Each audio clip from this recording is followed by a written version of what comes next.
Greetings, ladies and gentlemen. Welcome back to Let's Play Mobile Suit Gundam Side Stories for the PlayStation 3 to coincide with playing Mobile Suit Gundam Zeonic Front for the PlayStation 2.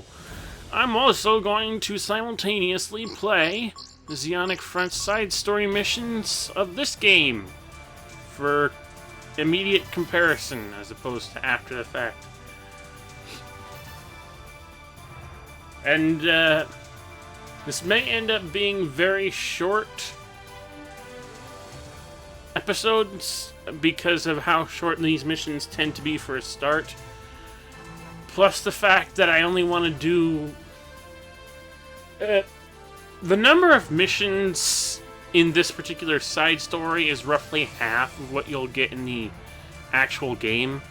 Well, a little more than half. Still, the point is, there's a lot of things that this particular side story setup in this game for Zeonic Front skims over compared to the original game. Not to mention there are some changes that we'll get into as we progress through the game, obviously. So let's get on with it. Mission 1.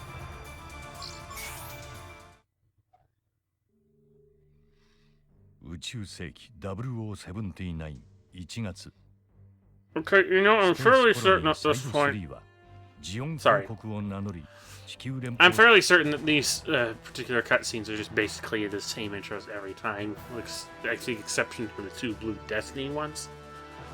I'm not sure. There might be some others that are different, but that one just seems like it's straightforward. Now, assuming this episode comes out when I have... the way I've got everything scheduled, the character you're seeing on screen hasn't actually appeared in the proper playthrough yet. Of course, if you're watching this from Futureland, that doesn't matter to you. You'll know who this is soon enough.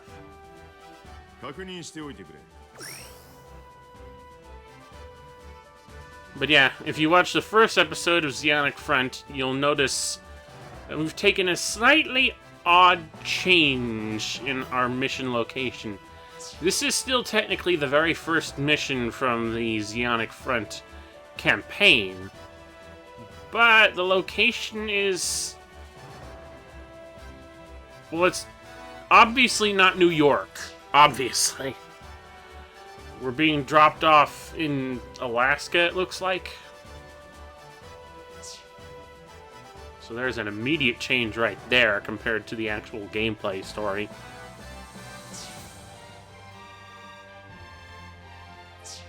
And the mission is... the mission, though, is still basically the same in terms of what our overall objective is. It's to go in, capture the Federation base that we found there to use as a beachhead for the invasion of the North American campaign.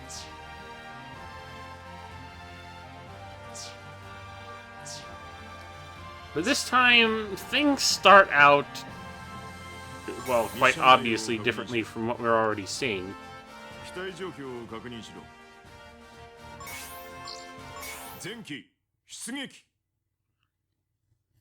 Because, one, we're not in New York. And two, as we're about to see, our team comprises of exactly 3 people. Well, 2. 3, I'm not sure. 2 in terms of controllable, but there will be the third guy there. And that kind of goes against the whole separated teams gameplay of the actual original game. So, yeah.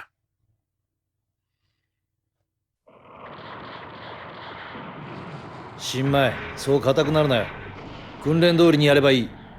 だが、61式戦車だからって油断はするな。装甲が抜けないからといって、無傷で済むということではないんだ。なーに、心配いりませんや、少尉殿。俺たちのケツにしっかりついてくれば、あっという間ですよ。待った。新米を甘やかすのはどうかと思うぞ。まあそうですが、ひよっこをビビらせたところで一人前になるもんでもないでしょうよ。無駄話はそこまでだ。作戦開始。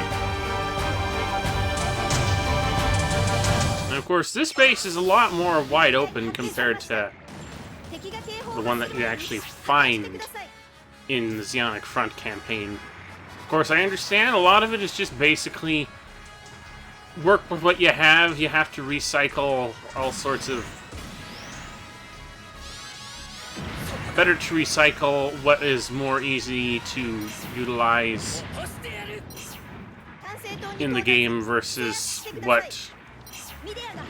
I'm not quite sure what I'm trying to say. Easier to recycle the existing elements of the game for other missions than it is to make whole new levels, whole cloth. That's not to say that Zeonic Front will suffer for this completely. The next mission that we have coming up will be one made up better for this particular campaign. Of course, you won't know that until next week, I assume. Assuming my schedule doesn't get fucked up at this point. It's also kind of odd switching from Zeonic Front to this game with its control schema the way it is. Also, notice the names at the bottom of the screen. I am now playing as a Nikki for some reason. You won't know who Nikki is until next week, but obviously, if you're keeping up with both my regular Zeonic Front playthrough at the same time, you'll notice that there are characters showing up now that wouldn't until later on, specifically Nikki. And here, playing as Matt Austin, I'm in a Zaku 2 instead of a Zaku 1, and it's one of the heavy weapons type with the Magella top cannon. So yeah, more inconsistencies. And prepare to feel that throughout this entire playthrough, really. That's something I specifically noted in regards to Zeonic Front side story of this game, is that they didn't care. They didn't care well enough to match this up exactly with the events of the game, although I'm not 100% clear whether or not this is the case, but it may actually be... There was a side story manga that ran alongside the release of the video game that may have been slightly different, to my knowledge. I'm not 100% sure, because I haven't read said manga, but the events that transpired in the manga might have been different enough to warrant the side story change in this game, although I still think it would be more... For the sake of those who didn't read the manga, it might be better off. It would have been slightly more helpful to simply stick with the events of the game. Also, who's this asshole? You don't know that yet. We don't know you yet, so... Stop getting in our face. Hey! Fucking tanks.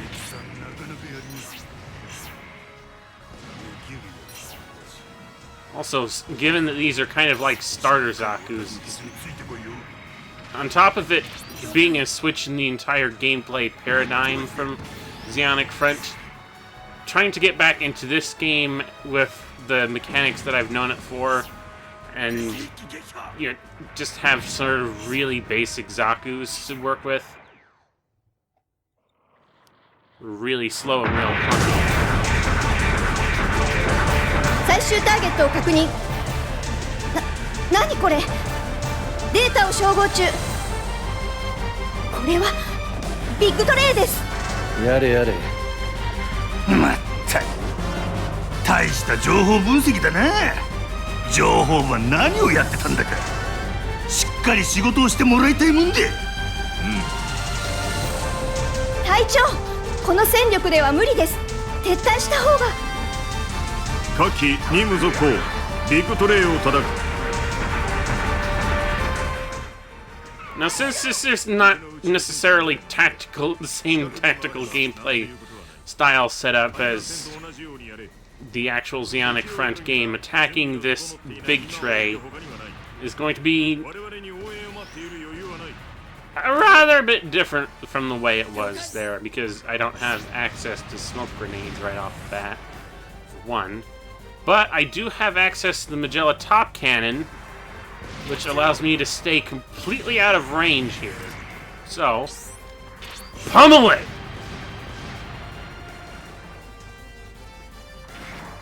Reload. I see you there. Oh, I took out one of his main cannons. Well, I suppose we could try approaching from that side now that we can't actually get hit by it.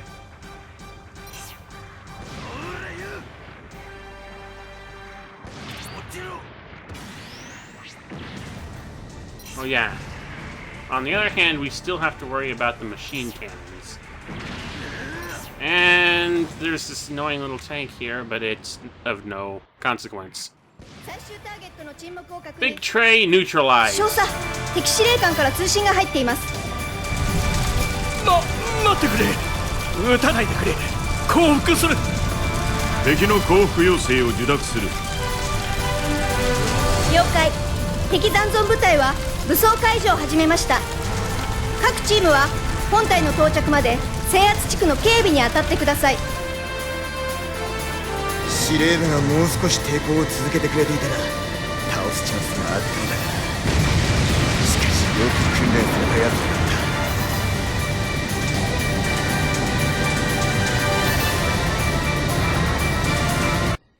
Interesting. It seems one Medea got away, and this mysterious face that we don't recognize right off the bat has gotten away with it as well. Or at least I assume it's that mysterious face, based on the fact that I recognize that voice and that face, and... yeah, never mind. I'm just making this confusing for all the wrong reasons. But anyway, I think that'll do it for this episode. Tune in next week when we get caught up on the Gundam side story's Zeonic front. So, thank you all for watching. RCFS, and I'll see you next time.